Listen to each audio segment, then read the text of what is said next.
हमने पिछले एपिसोड में देखा कि तंजीरो उस राक्षस को मार देता है।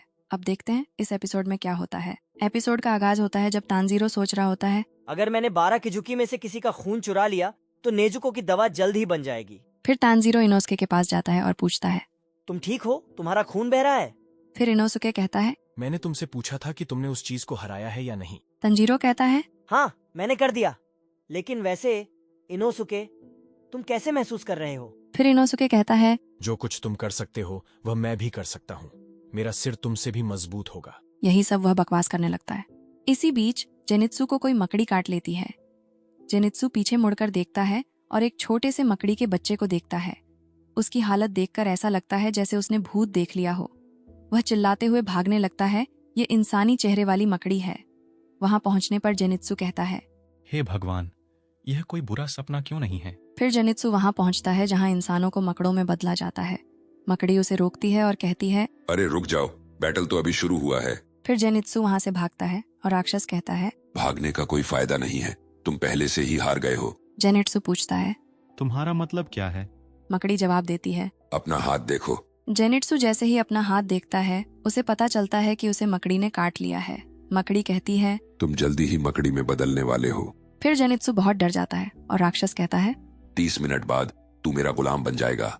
देखो यह एक घड़ी है। इस लंबी सुई के चारों ओर जाने तक तू मकड़ा खंड का सदस्य बन चुका होगा। जब सुई यहाँ तक पहुंचेगी तो तुम्हें अपने अंगों में सूजन और दर्द महसूस होगा। जब यह यहाँ होगा तो तुम्हें चक्कर और उल्टी भी आएगी। यहाँ तुम्हें तीव्र दर्द महसूस होगा। तुम्हारा शरीर सूखने लगेगा और तुम ब्लैक आउट कर जाओगे। हम देखते हैं कि ढेर सारी मकड़ियां जेनित्सु पर हमला कर रही हैं। वह डर के मारे पेड़ पर चढ़ जाता है। मकड़ी कहती है, डरने की क्या बात है, तुम जल्द ही मकड़ी बन जाओगे और इंसानियत खो दोगे। जेनित्सु चिल्लाता है, बकवास बंद करो, मैं मकड़ी नहीं बनना चाहता। फिर हमें फ्लैशबैक दिखाया जाता है जहां हमें एक बूढ़ा आदमी जेनित्सु को पेड़ से नीचे उतरने को कहता है और ये भी कहता है, रोना बंद करो, भागने से कुछ नहीं होगा। यहाँ से नीचे आओ, हम प्रशिक्षण जारी रखेंगे। लेकिन जेनित्सु कहता है, मैं मरना नहीं चाहता। अगर मैंने और ट्रेनिंग की तो मैं मर जाऊंगा। बूढ़ा आदमी कहता है, तुम मरोगे नहीं, इतनी कड़ी ट्रेनिंग से नहीं। नीचे आओ वहां। तुमने एक तकनीक सीख ली है तो उसे परफेक्शन के साथ करो। जेनित्सु सोचता है, मास्टर, आप मुझसे नाराज थे क्योंकि मैंने थंडर ब्रीथिंग की 6 तकनीकों में से बस एक ही सीखी थी। लेकिन आपने कहा था कि कभी कभी रोना भी अच्छा होता है। और यह भी कहता है, तुम कभी कभी भाग भी सकते हो, पर हार मत मानना, खुद पर विश्वास रखना और हर चीज परफेक्शन के साथ करना। तभी हम देखते हैं कि जेनित्सु के ऊपर बिजली गिर जाती है और वह उस पेड़ से नीचे गिर जाता है। और हम देखते हैं कि फिर भी जेनित्सु जिंदा रहता है। फिर हम एक फ्लैशबैक के माध्यम से बाहर निकलते हैं जहां जेनित्सु पेड़ पर बैठकर रोता रहता है। हम देखते हैं कि सभी मकड़ियां जेनित्सु पर हमला कर देती हैं। जेनित्सु सोचता है, मेरा कोई नहीं था, किसी को मुझ पर विश्वास नहीं था। मकड़ियां उसे चारों ओर से घेर लेती हैं। फिर जेनित्सु सोचता है, क्योंकि थंडर ब्रीदिंग में 3 फॉर्म होते हैं और मेरे पास तो सिर्फ एक है।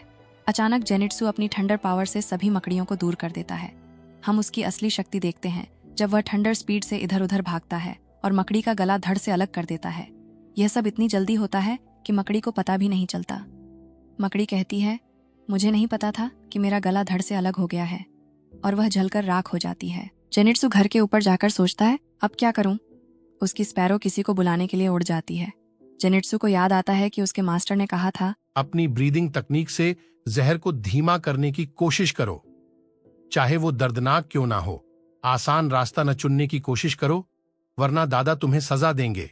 दूसरी ओर तांजीरो को बिजली कड़कने की आवाज सुनाई देती है, लेकिन आसमान में बादल नहीं दिखते।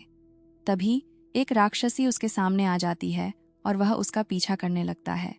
अचानक राक्षसी अपने पिता को आवाज लगाती है और राक्षस तांजीरो पर हमला करता है और कहता है, मेरी फैमिली से दूर रहो। और इसी के साथ ये एपिसोड का एंड होता है। धन्यवाद दोस्तों, मिलते हैं अगले वीडियो में। तब तक के लिए खुश रहें, सुरक्षित रहें और अपने पसंदीदा शो का आनंद लेते रहें।